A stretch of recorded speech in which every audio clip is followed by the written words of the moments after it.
ಗುಬ್ಬಿ ತಾಲೂಕು ಪಂಚಾಯತ್ ಸಭಾಂಗಣದಲ್ಲಿ task force ಸಮಿತಿ ಸಭೆ ನಡೆಸಿದ ಶಾಸಕ ಎಸ್ಆರ್ ಶ್ರೀನಿವಾಸ್ ಪಂಚಾಯತ್ ಅಭಿವೃದ್ಧಿ ಅಧಿಕಾರಿಗಳು ಹಾಗೂ ಬೆಸ್ಕಾಂ ಅಧಿಕಾರಿಗಳಿಂದ ಪಂಚಾಯತ್ವಾರು ಮಾಹಿತಿ ಪಡೆದರು. ತಾಲೂಕಿನ 16 ಗ್ರಾಮಗಳನ್ನು ಕುಡಿಯುವ ನೀರಿನ ಸಮಸ್ಯಾತ್ಮಕ ಗ್ರಾಮಗಳೆಂದು ಗುರುತಿಸಲಾಗಿದ್ದು, ಜಲಜೀವನ್ ಮಿಷನ್ ಯೋಜನೆಯಡಿ ಬೋರ್ವೆಲ್ ಕೊರೆಸಲು ಈಗಾಗಲೇ ನಿರ್ಧಾರ ಕೈಗೊಳ್ಳಲಾಗಿದೆ. ಬೋರ್ವೆಲ್ಗಳಿಗೆ ನಿರಂತರ ಜ್ಯೋತಿ ವಿದ್ಯುತ್ ಸಂಪರ್ಕ ಕಲ್ಪಿಸುವಂತೆ ಅಧಿಕಾರಿಗಳಿಗೆ ಸೂಚಿಸಿದ ಶಾಸಕರು, ಕೆಲವು ಗ್ರಾಮಗಳಲ್ಲಿ ಟ್ರಾನ್ಸ್ಫಾರ್ಮರ್ ಅಳವಡಿಕೆ ಆಗದಿರುವುದರಿಂದ ಪಂಪ್ಸೆಟ್ಗಳಿಗೆ ವಿದ್ಯುತ್ ಸಂಪರ್ಕ ಸಿಗದೆ ಸಮಸ್ಯೆಯಾಗಿರುವುದನ್ನು ಕೂಡಲೇ ಬಗೆಹರಿಸುವಂತೆ ಸೂಚಿಸಿದರು. ಕುಡಿಯುವ ನೀರಿನ ಸಮಸ್ಯೆ ಉಂಟಾದರೆ ಯಾವುದೇ ಕಾರಣಕ್ಕೂ ಅಧಿಕಾರಿಗಳು ತಾತ್ಸಾರ ತೋರಬಾರದು. ತಾಲೂಕಿನ ಯಾವುದೇ ಭಾಗದಲ್ಲಿ ನೀರಿನ ಸಮಸ್ಯೆ ಕಂಡುಬಂದರೂ ತಕ್ಷಣ ಕ್ರಮ ಕೈಗೊಳ್ಳಬೇಕೆಂದು ಸೂಚಿಸಿರುವುದಾಗಿ ಶಾಸಕರು ತಿಳಿಸಿದರು. ನೀರಿನ ಪ್ರಾಬ್ಲಮ್ ಇರ್ತಕ್ಕಂಥ ನೀರಿನ ಬಗ್ಗೆ ಮಾಹಿತಿ ತಗೊಳ್ಳೋಕ್ಕೆ ಮತ್ತು ಎಲ್ಲೆಲ್ಲಿ ನಿರಂತರ ಜ್ಯೋತಿ ನಾವು ಹಿಂದೆ ನಿರಂತರ ಜ್ಯೋತಿ ಮಾಡಿದಂಥ ಸಂದರ್ಭದಲ್ಲಿ ಕೆಲವು ಕಡೆ ಎಲ್ಲ ಕೈ ಬಿಟ್ಟು ಅವೆಲ್ಲ ನಾವು ಹಿಂದೆ ಒಂದು ಎಸ್ಟಿಮೇಟ್ ಮಾಡಿ 5 ಕೋಟಿ ರೂಪಾಯಿ ಒಂದು ಎಸ್ಟಿಮೇಟ್ ಕಳಿಸಿದ್ದು, ಅದು ಆಗಿರಲಿಲ್ಲ.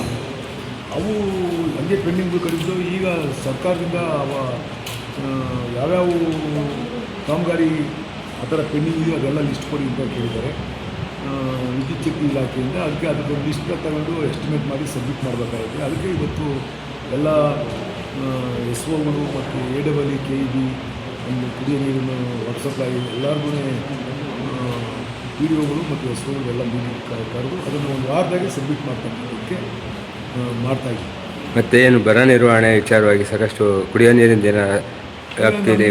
ಇಲ್ಲಿಗೆ ನಮ್ಮ ತಾಲೂಕಿಗೆ 1 ಕೋಟಿ ರೂಪಾಯಿ ಕೊಟ್ಟಿದ್ದಾರೆ. ಎಲ್ಲೆಲ್ಲಿ ಪ್ರಾಬ್ಲಮ್ ಇರ್ತಕ್ಕಂಥದ್ದು ಇಮಿಡಿಯೇಟಾಗಿ ಬೋರ್ ಕಳಿಸಿ ಪೈಪ್ಲೈನ್ ಮಾಡ್ತಕ್ಕಂಥದ್ದಕ್ಕೆ 1 ಕೋಟಿ ರೂಪಾಯಿ ಕೊಟ್ಟಿದ್ದಾರೆ. ಇನ್ನು ಬರ ನಿರ್ವಹಣೆಗಾಗಿ ಸರ್ಕಾರದಿಂದ ಈಗಾಗಲೇ 1 ಕೋಟಿ ರೂಪಾಯಿ ಹಣ ಬಿಡುಗಡೆಯಾಗಿದ್ದು, ತಾಲೂಕಿನ ಅಗತ್ಯವಿರುವ ಪ್ರದೇಶಗಳಲ್ಲಿ ಅದನ್ನು ಬಳಸಿಕೊಳ್ಳಲಾಗುವುದು ಎಂದು ಶಾಸಕ ಎಸ್ಆರ್ ಶ್ರೀನಿವಾಸ್ ಹೇಳಿದರು. ಈಗಾಗಲೇ 9 ಬೋರ್ವೆಲ್ಗಳನ್ನು ಕೊರೆಸಲಾಗಿದ್ದು, ಈ ಪೈಕಿ 3 ಬೋರ್ವೆಲ್ಗಳು ನಿಷ್ಕ್ರಿಯವಾಗಿವೆ. ಕಿತ್ತೂರಾಣಿ ಚೆನ್ನಮ್ಮ ವಸತಿ ಶಾಲೆಯಲ್ಲಿ ರೀಬೋರ್ ಕೊರೆಯಲು ಸೂಚನೆ ನೀಡಲಾಗಿದೆ ಎಂದರು.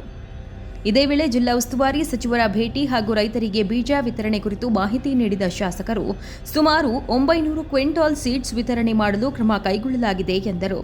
ಬರ ಪರಿಸ್ಥಿತಿಯಲ್ಲಿ ಗೋಶಾಲೆ ತೆರೆಯಲು ಸಾಧ್ಯವಾಗದ ಹಿನ್ನೆಲೆಯಲ್ಲಿ ಸಾಧ್ಯವಾದಷ್ಟು ಬೀಜ ವಿತರಣೆ ಮಾಡಲು ಸೂಚಿಸಲಾಗಿದೆ ಎಂದು ತಿಳಿಸಿದರು.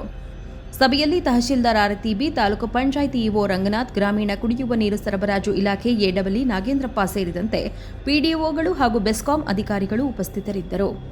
ಸಂಜಯ್ ಕೊಪ್ಪ, ಪ್ರಗತಿ ಟಿವಿ, ಗುಬ್ಬಿ.